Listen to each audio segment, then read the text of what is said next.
Hello, അതെ sir ജോലി തിരക്കിലാണല്ലോ. ഓ കൊടുക്കാം സാറേ. സാറേ ഫോൺ പിന്നെ വിളിക്കാൻ പറയടോ. വീട്ടിൽ നിന്ന് ഭാര്യയാണ് സാർ.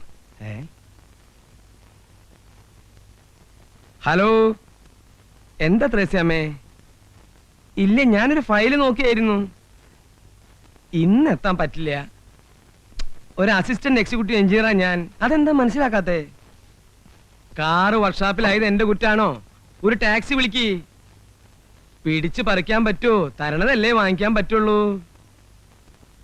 Wife wife wife. ഞങ്ങള് കോൺട്രാക്ടർമാരെ ഇങ്ങനെ ഇട്ട് പിഴിയരുത് സാറേ. ഞാൻ പിഴിഞ്ഞില്ലല്ലോ. പിന്നെന്തിനാ എന്നായിട്ട് ഇങ്ങനെ കുരങ്ങ് കളിപ്പിക്കണേ? മനസ്സിലായില്ല. കുരങ്ങ് നിങ്ങളെ കളിപ്പിക്കുന്നോ അതോ നിങ്ങൾ കുരങ്ങനെ കളിപ്പിക്കുന്നോ? ആ കുരങ്ങന്നെ പാമ്പിനെ പിടിച്ച പോലെയായി. ഒന്നുകിൽ കുരങ്ങി ആവണം, അല്ലെങ്കിൽ ഞാൻ ചാവണം. കഥ മനസ്സിലായി, പക്ഷെ കാര്യം മനസ്സിലായില്ല.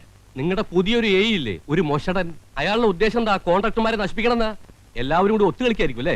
അയാൾക്ക് ഇൻസ്പെക്ഷൻ നടത്തണ്ടേ? നടത്തിക്കോട്ടെ. ചുക്കിനും ചുണ്ണാമ്പിനും ഒക്കെ കയറി ഇടപെടണമെന്ന് വെച്ചാ ഞങ്ങൾ വെയിലുള്ളത് പുണ്യത്തിനൊന്നും അല്ല. കാണേണ്ടവരൊക്കെ കാണേണ്ട പോലെ കാണുന്നുണ്ട് ഇല്ലേ? അത് പോട്ടെ. എന്താ അയാൾ പറയണേ? ഞങ്ങളുടെ പണികൾക്ക് തൃപ്തികരല്ലാത്രേ. സിമന്റ് പോരാ, കമ്പി പോരാ, കട്ട നാലാന്തരം, തൊട്ടതിനും പിടിച്ചതിനും ഒക്കെ കുറ്റം. അയാൾക്ക് എന്താ വീക്ക്നെസ് വെച്ചാൽ അതങ്ങനെ കൊടുത്തേക്ക്. കള്ള് വേണ്ട, കാശ് വേണ്ട, പെണ്ണ് വേണ്ട.